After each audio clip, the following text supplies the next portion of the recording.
information or anything specified, know that it'll be recorded. Okay, well, we can go ahead and go to the next slide.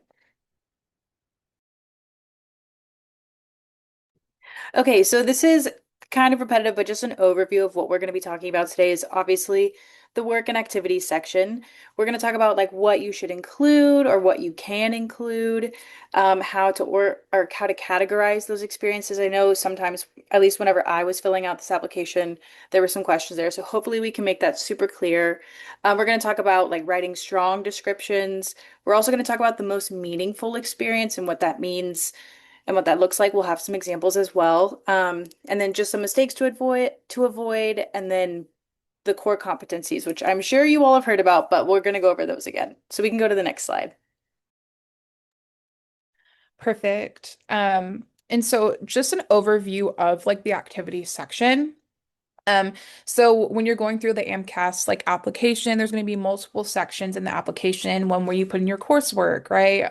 Your testing, so on and so forth. And so there is a section called the activity section, and this is kind of going to be the time where you get to talk about your work, right? Like what have you done? Your extracurricular activities, your leadership involvement, shadowing, things of that nature, right? Like any almost like activity or like effort that you've put into, this is a space where you get to really elaborate on that.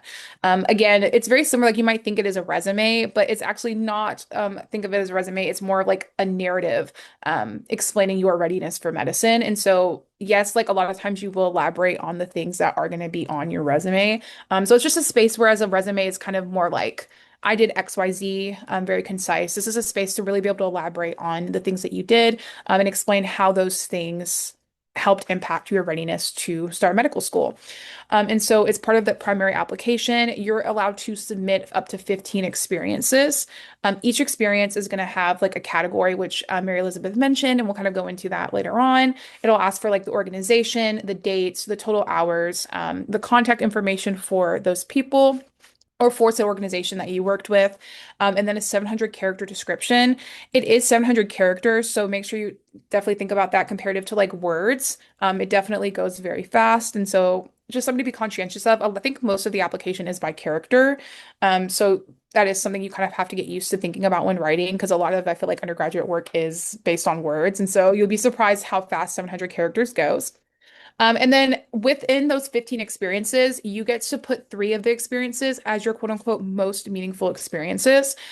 This you do get an additional, so you'll get your 700 character description to describe like the like kind of general gist of the event or the activity. And then you'll also get an additional 1325 characters to then like further reflect and explain why that is your most meaningful. So that's kind of just an overview of what that looks like. And then later on in the presentation, we do have examples of like what that will actually look like in the application. We can go to the next slide. Okay, so these are the AAMC core competencies. I'm sure if you all have started working on your application or talked about applying to med school at all, these have come up. So my best approach with these is don't let it overwhelm you, but if anything, I feel like it can serve as a really good guide for how you write about your activities, especially how you talk about activities in interviews as well. But we'll focus on the application today. So I don't need to read through all of these. These are on the AAMC website. They're everywhere. You can look these up. I literally pulled that graphic from the AAMC website. So these are just kind of, again, like pillars and guidelines to think about, especially if you're struggling of like, okay, what do I focus on? Or like, how do I reflect on this activity? Like, what can I point to that I learned? Or what was a strong suit that I had when I was a medical assistant or when I was, shadowing or what have you. I think that these do a really good job of kind of boiling down to what they're looking for in medical students and what medical schools are looking for when they interview you, when they review your application. So again, I wouldn't let this overwhelm you. It's not like a checklist thing by any means, but it can serve as a guide to just kind of what should I focus on when I'm writing? This is a good place to start. It might not apply for every single thing, that's totally fine, but I did want to include them just because, or we wanted to include them, just because it is kind of the basis of the application and it's per the AMCAS. So whatever they say is kind of what goes. But anyway, I just wanted to kind of, I guess, give some context to that. But we can go to the next slide. Beautiful. And so, kind of building off of that, what counts as an activity? The AMC will allow for like a wide range of experiences. Really important to note that these experiences do not necessarily have to be medical. Um, do recommend, obviously, that if you're applying to medical school, you have some sort of exposure to medicine through shadowing, clinical hours. This is that space where you would talk about both of those things. But not all of your events have to be medically related, right? So it's important that we're also putting events or activities that might be like a leadership role, employment, whether that was like in like undergrad employment or like I took a gap year where I worked in public health. I talked about that in this section. Any kind of like tutoring, teaching, military service, honestly, any activity. Like, so even like extracurriculars, if you do, or if you were an athlete, if you have like publications, attended these conferences, community service. And I think using the on the previous slide, using those core competencies is really integral. Like if you're confused, like, is this an activity? Like, does this count? Like, should I put this on my application? Taking that activity, going back, seeing if you can connect it to one of those core competencies. And if you can somehow connect that to a core competency, then I say use it. I think, so anything can count as an activity or experience as long as it has that connection.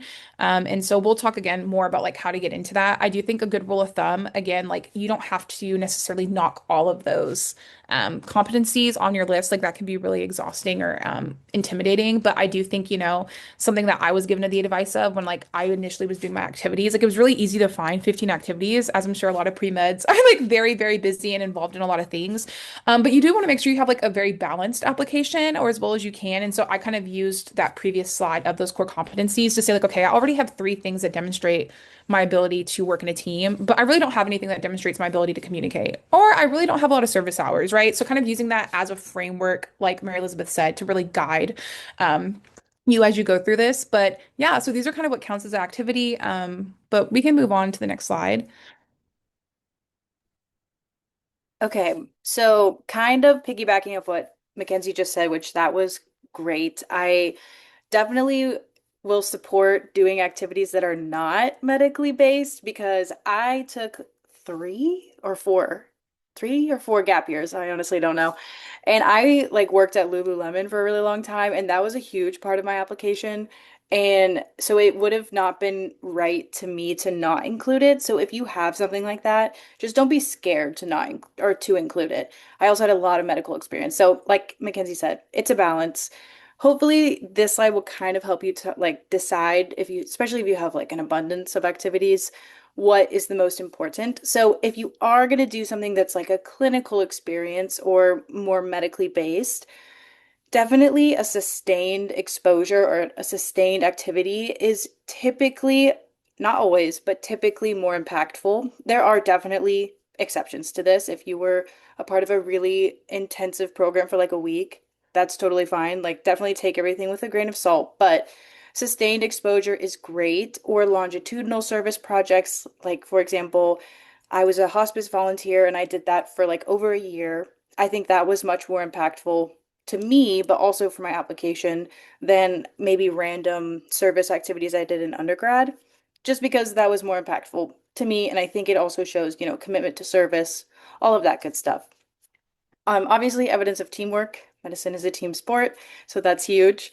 If you have any leadership progression, that's also great. I know that sometimes is a lot easier to get in undergrad is to kind of show you moving up in a leadership position or just staying with the program for a long time. It just shows commitment and that you want to lead, so that's wonderful. Obviously, scholarly engagement to some degree, this I would take this with a grain of salt. I mean, if you're applying to medical school, I'm sure you're very scholarly engaged scholarly, so to a degree. And then again, just consistency and commitment. I think the depth is better than the quantity, so you definitely don't want to just pad with like a bunch of random things. You want all of your activities to be meaningful, demonstrate who you are, what you're committed to. Ideally, at least for some of them, you'd like to show how it impacted your journey to medicine and what you are like in that environment, which we'll talk about when we talk about like descriptions and everything. Um, and I think the biggest thing, or one of the biggest things with all of this is can you write about it? Like, can you reflect on this activity? Can you talk about it in a meaningful way that's not just a resume of this is what I did? Like, they already know what a research assistant does, they know what an MA does. They're looking to see how did it impact you and what are you taking away from that experience. So, hopefully, that provides a little bit of clarity, but we can go to the next slide. Yes, piggybacking off of that. And so once you've kind of decided what experiences or activities you're going to move forward with, when you enter them, there's going to ask for like a lot of information. Like it's going to ask for, who did you work with and what is their contact information? What are the hours, right? What are the anticipated hours? All of this information, but one of those informations is called the AMCAS categories. And so it'll basically make you pick what type of category this activity falls under. So the following are the categories. So clinical, paid, and then clinical volunteer. So that's the difference between like, did you go and did you work specifically in a clinical setting or did you just like volunteer? Like again, like, Mel talking about like volunteering in like hospice, right? Like were you in a clinical setting? So little technicalities. Research, community service is broken down into clinical, non-clinical, leadership, teaching, so on and so forth. Um, there is an other, so in the event that you feel like you did something like super obscure and it does not fit into any of these categories, you can put other, but I feel like from my perspective and own experience, I think I was able to kind of fit everything into one of these categories. Um, so you're going to choose a category that is going to best represent that. And again, some of these might fall into others, so you kind of just want to think like what what is the most encompassing of this activity. Another thing I really want to stress is use AMCAS. I know like a lot of people like the last thing you want to do is like get on a phone like with an 800 number. Totally understand, but I actually had a wonderful experience. I called AMCAS like multiple times throughout my application process, and I was on the phone with someone within 5 minutes, and like they were so kind. They answered my questions. So definitely use that. Or I know a lot of my friends, they would email like the AMCAS like the help email, and they would get replies like very quickly. And so in the event that you are unsure about anything, highly recommend whether it's activities section or maybe like inputting grades, whatever it is to do with application, better safe than sorry. If you have any questions, like reach out to the AMCAS because they are very responsive and helpful. So all that to say, you'll pick your category. One thing we wanted to talk about was just the kind of common question is like clinical versus non-clinical experience. Because if it is clinical, again, it's really important that you list it under that clinical category, because, clinical experiences are very important. We kind of talked about this in our last workshop about gaining clinical experience. There's not necessarily like a set number of hours that you need to have, but, medical schools do want to see that you've had experience in clinical settings, shadowing physicians, so on and so forth. And so it's really important that put that under the correct category. And on the opposite side of the spectrum, that you're not saying that you did a clinical hour, counting clinical hours that actually are not clinical settings. And so, what is a clinical experience? This is anytime you have some sort of direct interaction with patients, any exposure to like the healthcare environment, and anything that really helped you grasp the idea of what a physician does. Non-clinical experience, obviously, I don't need to, I think everyone can understand what a non-clinical experience is. But again, even if you work with a vulnerable population, you did service, whatever the case may be, still very pertinent. Still want to make sure you put that in your activities section, just making sure you're putting it under the correct section. And again, some of these things might be like tricky. Like I know I did clinical research where I was doing research and I was getting clinical experience at the same time, right?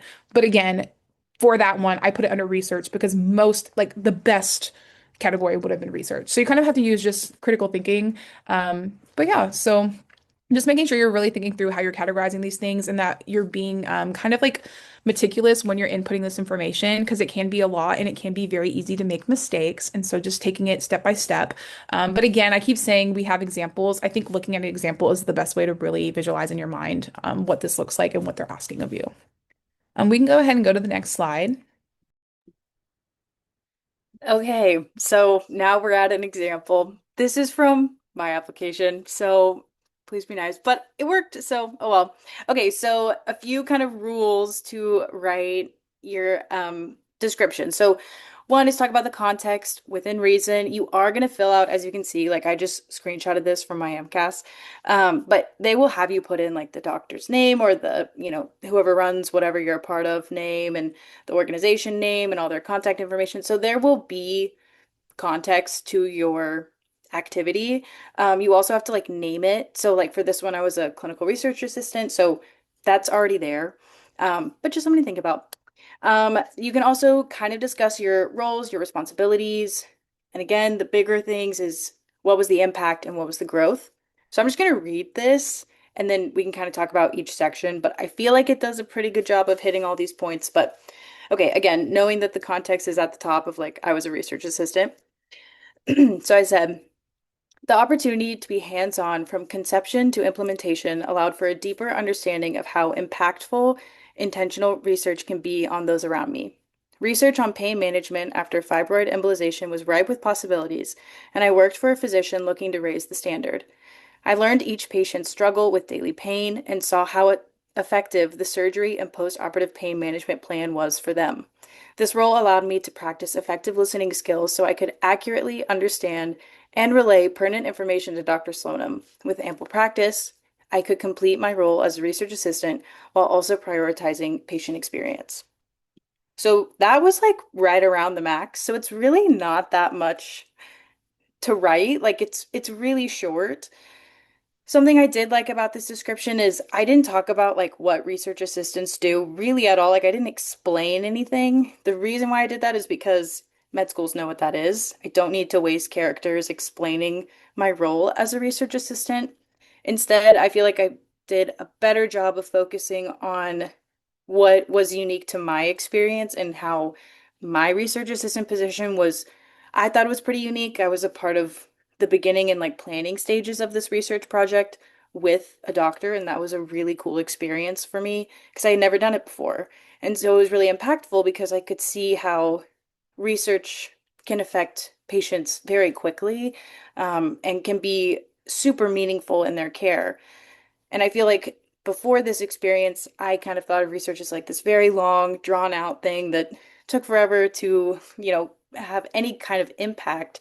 So this was a big deal to me. It really was meaningful. I was there for a bunch of hours, 247 apparently. And so yeah, I hope that gives kind of a different perspective of writing about these activities that might seem kind of not checklisty, but like a lot of people have them. It's not a bad thing if you're doing something that other people are doing as well. What matters is like, what did you walk away with? Like, what did you learn in this experience? Because no one's experience is the exact same. So, yeah. Anyway, I hope that was a little bit helpful. We will have more examples too. So, if this one is not clicking for you, don't worry, but we can go to the next slide. That was honestly such a phenomenal writing. Like it makes me want to go delete mine from the further No, no. examples. Thank you. So, but yeah, so that was phenomenal, phenomenal example of what you're, so you get 15 of those, right? So even for your most meaningful, you'll pick three experiences for most meaningful, but even for your most meaningful, you will still have to do a that same like general description of the thing. So really, really important. I do think it's a skill definitely acquired. And I think as you start writing them, you kind of like learn the craft and it becomes a little bit easier. But some of them are always going to be difficult because I feel like some things, as much as we want to say that like everything, pushes us towards medicine, I feel like some things you've just done and it's like, okay, like I worked on this, I presented this research, but you know what I mean? So I feel like the more meaningful something is, it is a little bit easier to articulate. But again, that's why we're here to work through it and kind of make a framework to follow. So for the most meaningful experiences, you will pick three experiences and designate them as the most meaningful. So you write your 700 character description, and then you'll get an additional 1,325 character description. So when you're really asking yourself, like, what is your most meaningful experience? It wants to be like, make sure it's something that is, influence your decision to pursue medicine. Maybe it changed your perspective on healthcare. It showed like a leadership transformation, something that, again, I feel like is just meaningful, right? Like something that stands out from the other things that you were involved in.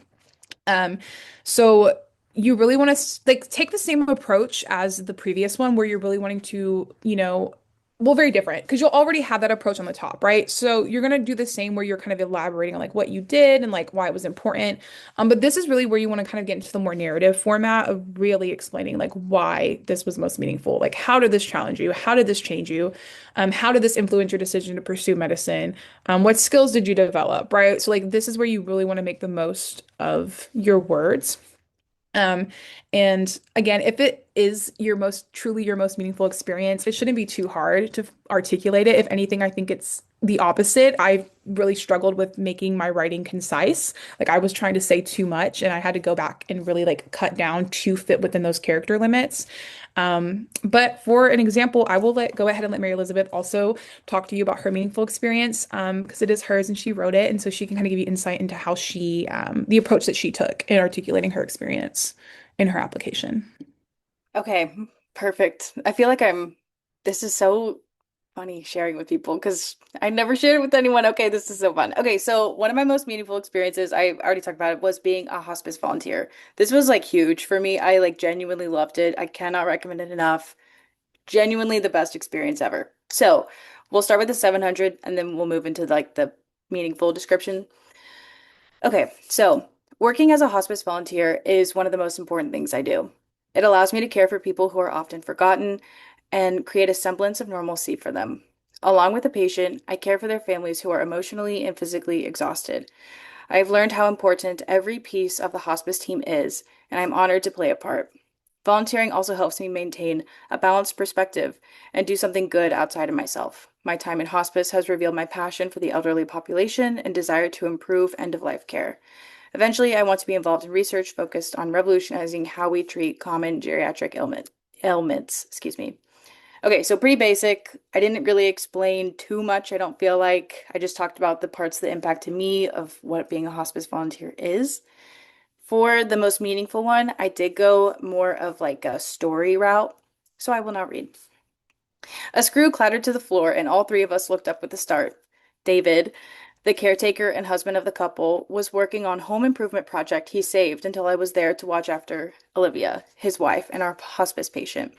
Olivia and I had been chatting as we normally did after her lunch and glucose check while David installed the living room fan, and a screw had gone missing. Immediately, I stood up, ready to help locate the tiny piece. Turning to Olivia, I asked if she would mind if I helped David search for the screw, explaining I would be in the next room and would come back shortly. With a cheeky smile, she nodded. He'll need it, she laughed, a whisper of lucidity crossing her features. Olivia suffered from Alzheimer's disease and grew agitated and anxious when left alone. Within seconds, I was on the floor searching. After a few minutes with no success, I went back to Olivia and explained the situation again. She blessed my efforts once more. Back and forth I went, keeping Olivia informed and calm while searching with David. Eventually, the screw was found, caught in the crook of the ladder. I returned to Olivia and explained the situation again, this time able to supply the happy ending. I would have found 100 more screws to hear her laugh like that again. Oh, dang. Anyway, so definitely a different approach to, I guess, what I would have thought of like, what does an application look like? I had received this advice of kind of going a more narrative route, and I did that for pretty much my entire application, and I feel like it was really meaningful and impactful. This was a couple that I absolutely adored working for, and I got to work with a really long time, and just angels, like really cannot speak highly enough of them. But I feel like what I was able to do with taking a narrative approach was show what I did and how it impacted me and how I could serve them. And I don't feel like it was, oh, look at me, like I'm so amazing. It's like this just happened. Like this is genuinely a story that happened to us and it mattered to me. And so that's why I chose it. I also will say with these most meaningful experiences, they do give you an opportunity to include stories that you might not have been able to include on your personal statement, or if you're applying TMD-SAS, like those other essays that you have to write as well.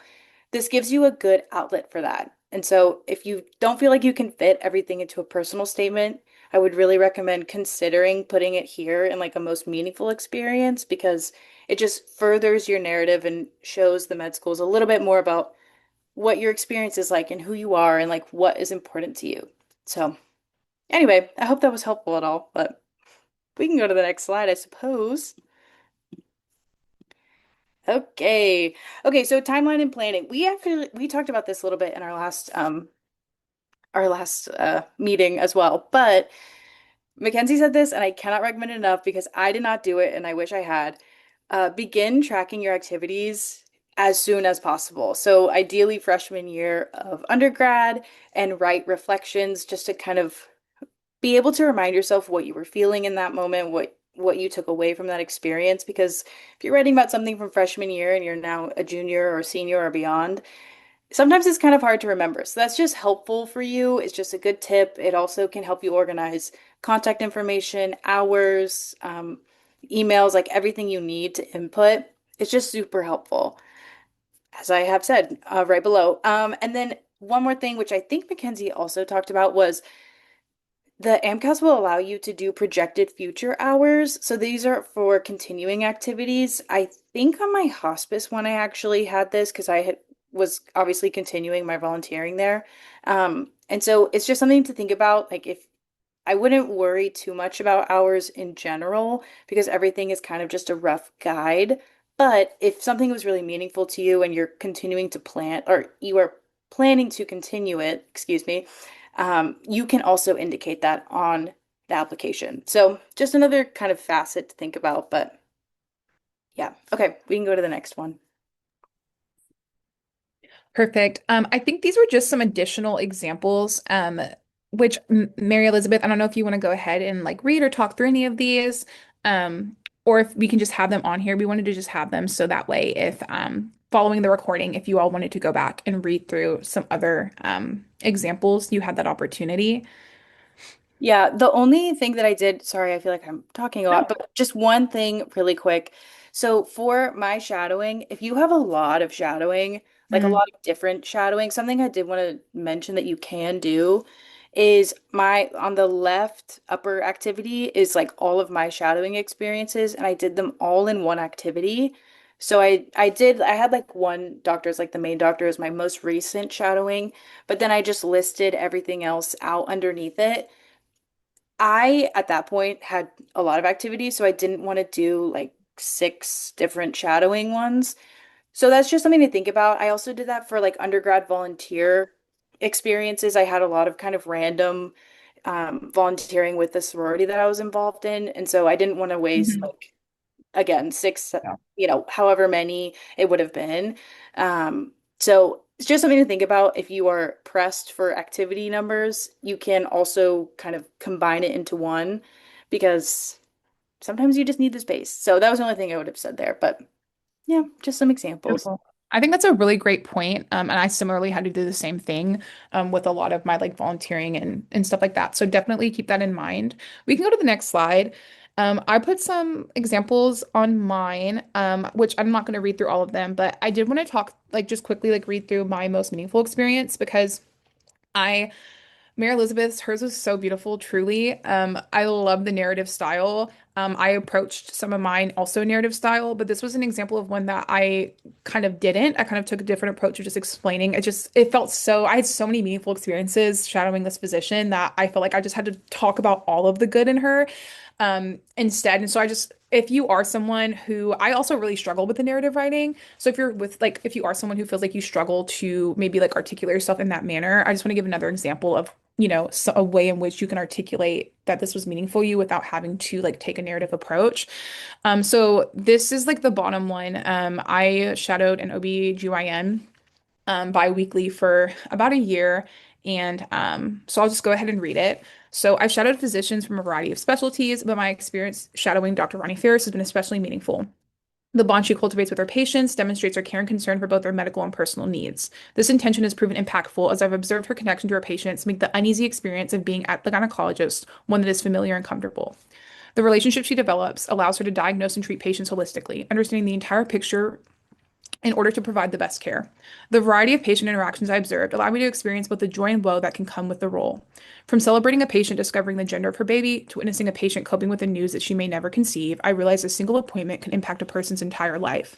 It taught me the power behind every patient interaction and the multifaceted role a physician holds, not just as a caregiver, but as a companion in sorrows and minister of hope. My time shadowing OB/GYN sparked a profound interest in the specialty. I discovered joy and fulfillment in delivering specialized care to women at every stage of life, along with the opportunity to work in both clinical and surgical settings. So very different like vibes, right? But I felt like for me, like I was able to articulate like why that was so meaningful. And as someone now who's a first year who's like very interested in OB-GYN, like that experience was just again meaningful and not only pushing me towards medicine, shaping the kind of doctor I wanted to become, and also shaping a specialty of interest. And so again, both are appropriate. I think both perspectives, like the more diverse your application can be, the better, right? Like you're trying to show them as much as you can about yourself through words. And so just another opportunity or perspective to have when you're taking your writing. I think some things naturally you're like, oh, this sounds better narratively written. Whereas if you're struggling with another, just maybe take a step back and think of a different way to articulate yourself. But again, won't get too much into it. Just want to kind of reiterate that there is a million ways to articulate the experiences that you've had, right? At the end of the day, you really just want to be making sure you're demonstrating yourself in the best possible light, and holistic light as possible. We can go to the next slide.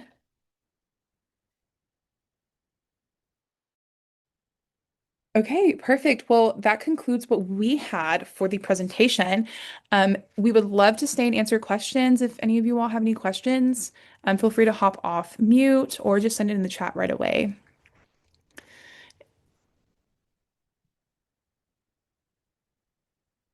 Okay, well, we're going to go ahead and stay on. So if anyone does have any questions, please feel free to ask us. But in the event that you don't, please feel free to go ahead and hop off. And we're so glad you guys can make it.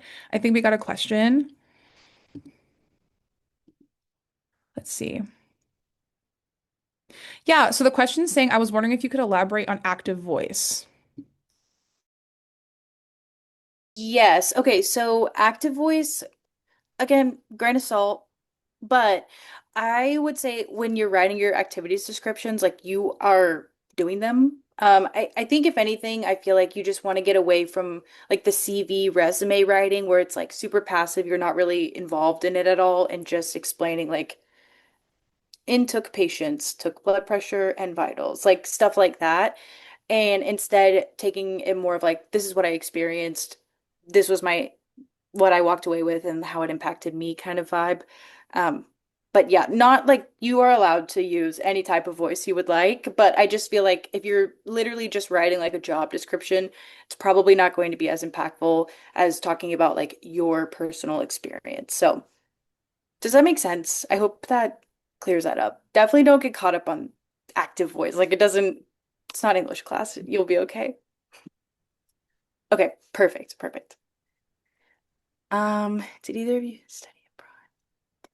Yes, I studied abroad. Mackenzie, did you study abroad? I did not. Okay. So yes, I studied abroad in I studied abroad in Spain. Spanish was one of my majors, and I also volunteered as a interpreter at a community clinic. Sorry, I'm pulling up my MCAS right now. I want to see where I put it in. I don't think I included it in my activities, although you totally can, and I definitely would recommend it. I think it just at that point I had more activities because I was 4 years out of undergrad, so it kind of fell through the ranks for me. However, I think it's an excellent activity to include, especially if you can reflect on it really well. Um, Sorry, I'm just double checking. Okay, no, I don't think I did, but you totally can. I think that that would be an excellent thing to include. You also if you do study abroad, typically, or at least the way my school did it, I like got grades. So you'll also put it into your like grades part of AMCAS as well. But it just kind of depends on like what you did when you were there. So I just took like classes and that's what I did. It was like part of my degree. So I would have included it as maybe, I'm trying to think of what category I would have put that in. Probably, hmm, maybe. I don't want to say other because that feels like not right. I guess you could put it into other. Sorry, I'm just like double checking, make sure I'm not missing something super obvious. If you did do any, okay, was that when you were studying abroad, that comparative healthcare course?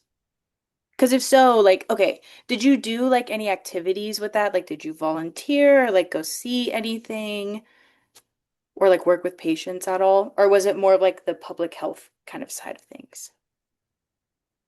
Sorry, I know you're typing. Take your time. Sorry, can you hear me? I can do voice as well. Yeah. Yeah. Okay. That's totally fine. Sorry that for all the questions. Yeah, no, you're good. It was interesting because we went to, I think it was three or four different places in Europe, and we would go into the hospitals, and we also did, so we didn't directly interact with patients most of the time, but we might have been in the same space with them. And then it was also a lot of simulations, Okay. like practicing IVs, intubations, Oh. sterile gloving techniques, Hmm. ironically. Yeah, Different totally. stuff. I don't know if it should be clinical or where it would go. That is a really good question. What a cool experience, actually. That's really Yeah. fun. For that, if you were not working directly with patients, I would shy away from clinical experience and potentially, did you shadow anyone at all, perhaps?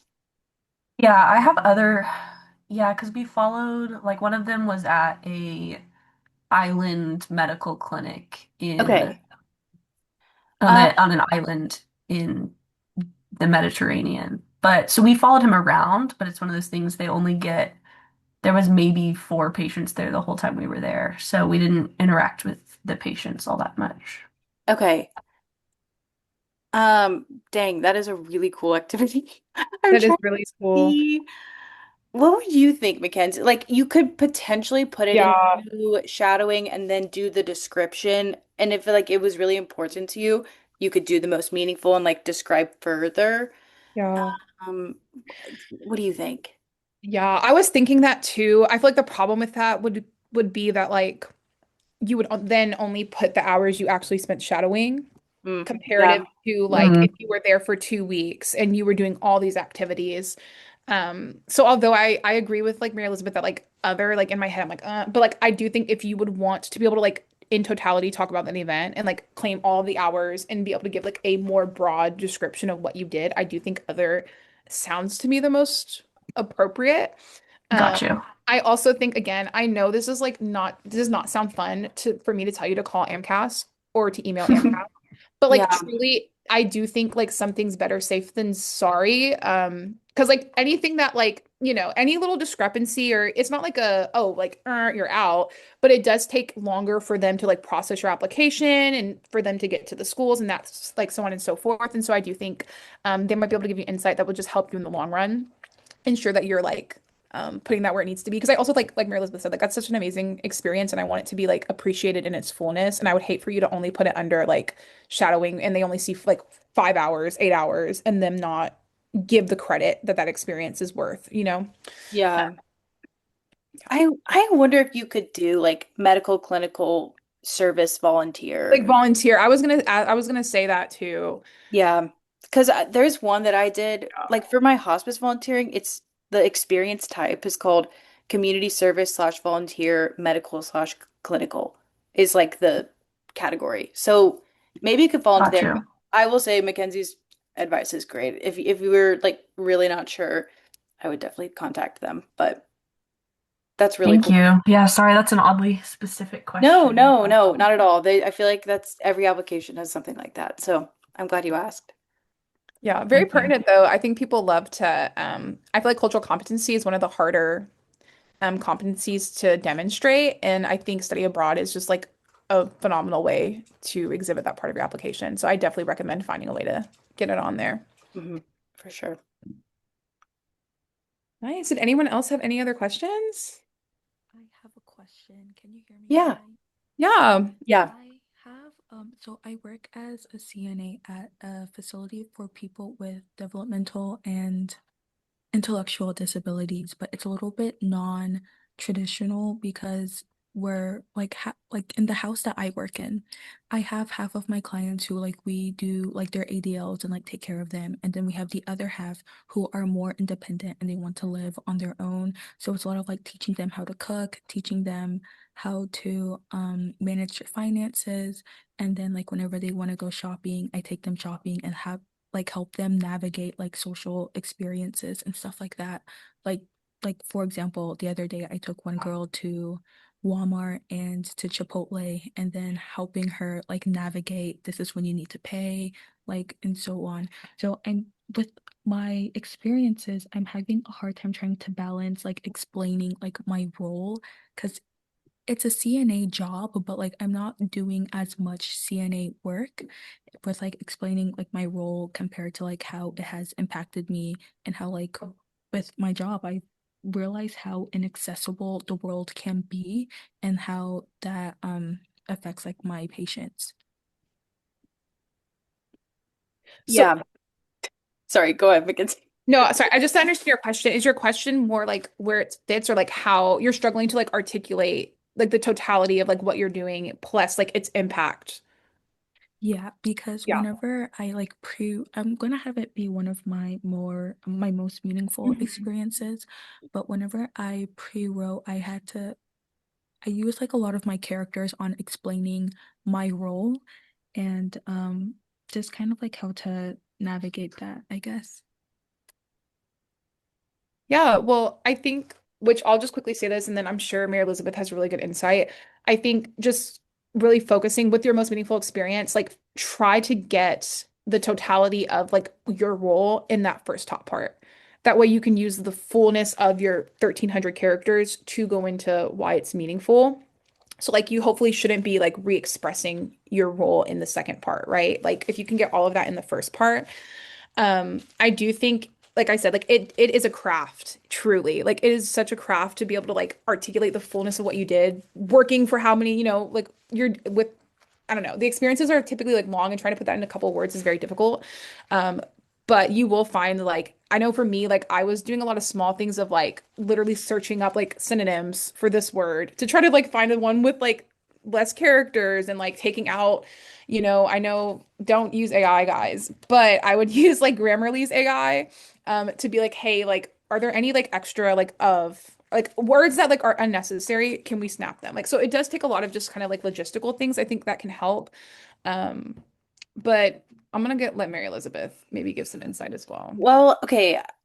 Are you writing about this experience in your personal statement at all? Mm, I haven't fully draft what I'm gonna put in my Mm. personal statement, but there is one story in particular that I am thinking of including. Okay. And when you did your like pre-write for just the activities section, um, did that take up like all the characters, including most meaningful, or was it just the 700, or where were you standing with that? I can pull it up real quick, but if I remember correctly, I had like 300 characters on explaining my role, and then Okay. I had like another 100 trying to tie it into how like it's important to me in pursuing medicine. Okay. Well, if you only have like 400 characters total, then you actually fit just like the normal activities description. Is it characters or words? Because if that's the case, then you actually are totally fine. I'm pulling it up right now. Okay. Sorry. No, no, no, you're so fine. You're so fine. I know it's characters, words, it's a lot. So no worries. But if you can get your like role description into the yeah. 700 characters, then I think you're actually totally set. And then you have all the rest to kind of talk about why it was so impactful to you. Because I can also imagine if I were you, I might not want to take the time to describe it in the personal statement either. Mhm. At least that's where my mind would go, but it's totally up to you. Um, but yeah, let it maybe, I mean, take your time. We're not in a rush at all. Yeah. We literally have plenty of time. So just once you get it pulled up, we can see kind of where you stand because that will probably help Yeah. guide next steps for sure.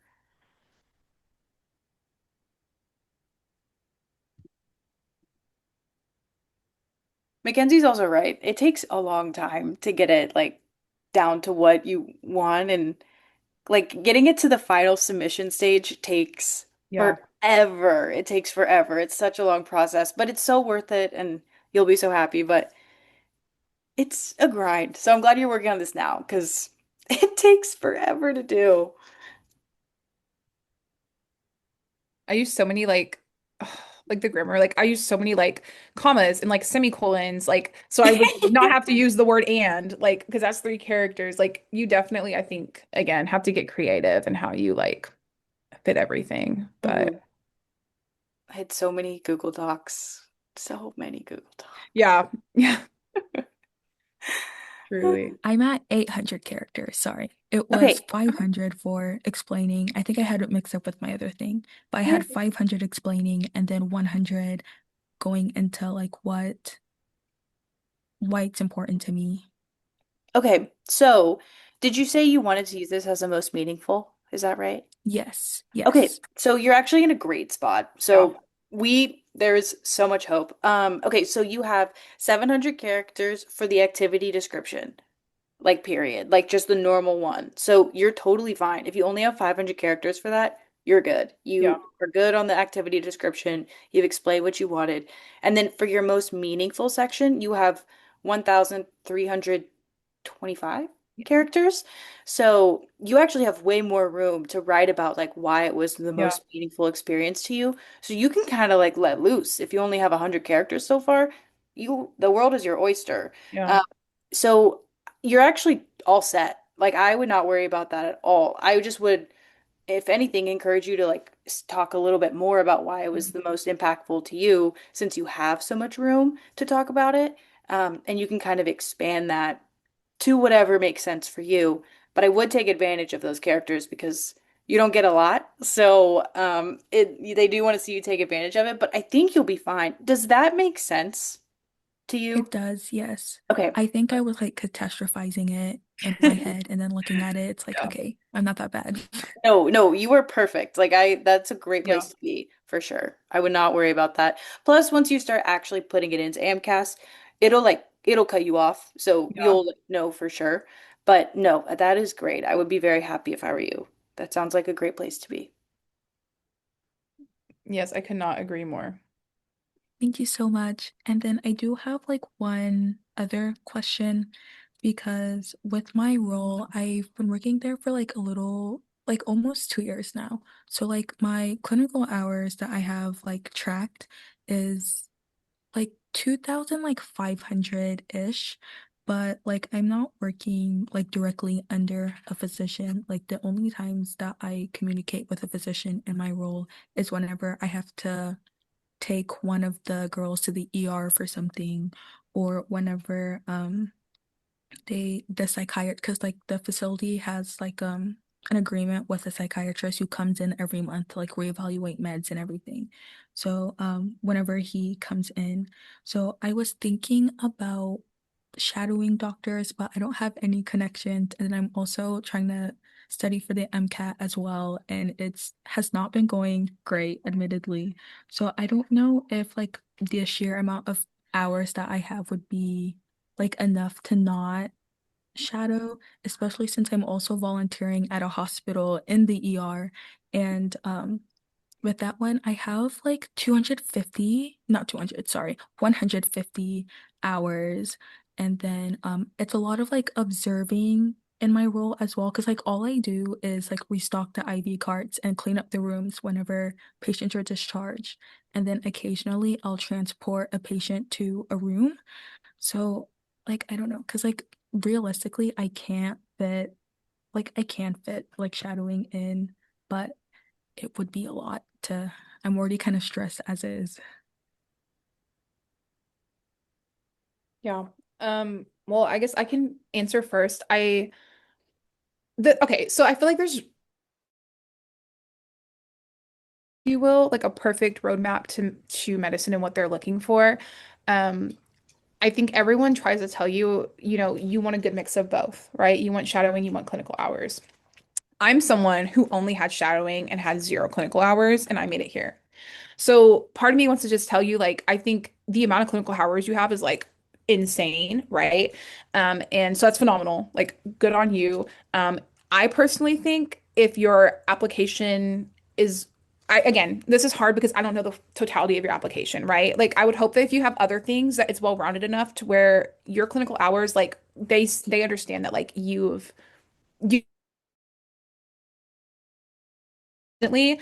um so I would say I wouldn't stress it too much, is what I'm trying to say. In the event that you can get some shadowing, I highly recommend. I know you mentioned like not really having any connections to medicine, which we can talk about that in a little bit. Like I would love, we can stay in contact. I also didn't have any connections to medicine, and so I did struggle a lot to find shadowing, and so I would like cold call people and cold email people, and that's really how I got my shadowing. So if that is something you're interested in, can definitely help. I think if you're able to, even if it's like once a month or like even just one time period, I think just showing that like you went and shadowed is like helpful, and would help your application. But do I think it's end of the world if you don't have any? No, not by any means.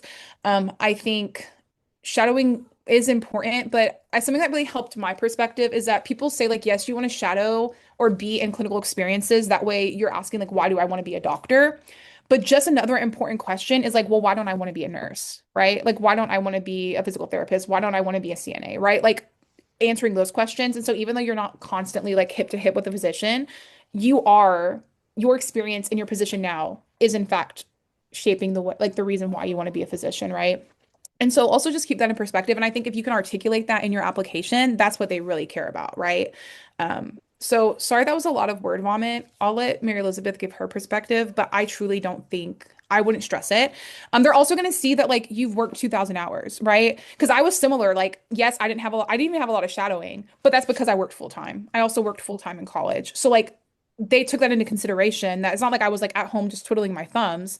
Like, no, you're working to like provide for yourself. That means something. And so I personally wouldn't. In conclusion, I'm so sorry that was long. I personally wouldn't be too stressed about No, it. no, no. It makes so much sense. It does. I love that. I would agree. I wouldn't overstress about it. The only thing that I could recommend potentially for you, are you trying to apply this like cycle, like this May? Yes, I am. I like with me, like I'll take the MCAT May 8th. So like my personal deadline for submitting my application is the middle of June, because from what I've seen online, that's still technically early enough. And so I can have like a day or two to like de-stress from the exam because I've already started pre-writing my experiences, and then I've done some brainstorming for my personal statement as well, but I just haven't like done like a rough draft, like a barf draft for that yet. Totally. And Okay. even when it comes down to like the experiences I have, I think I have like 10 that I'm gonna put down, and then still have like 5 open spots. Okay. That's great. The only thing I was gonna recommend is because I get like MCAT application, like it's all so busy.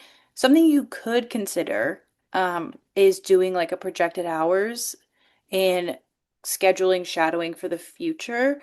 Because if you like obviously throughout the year that you're applying, you're gonna still be doing something, but hopefully, thankfully, you'll be less busy because the MCAT will be done, the application will be written, like you're not gonna be working on that anymore. So you could always do that as like a projected activity and like just right now work on getting that lined up to some degree. Even if it changes a little bit, even if maybe it's a different doctor or something, you can always update that. But that might just be in like kind of a caveat if you did want to get shadowing on your application somehow, because I would agree with Mackenzie. I don't think there's not a right or wrong. I know that like some schools have like weird caps, so that might be something to look into if you're like really set on a certain school or something. But I would say most of the time, like 98% of the time, they look at you as like a whole applicant, not just like by the numbers. So I would not overstress at all. But that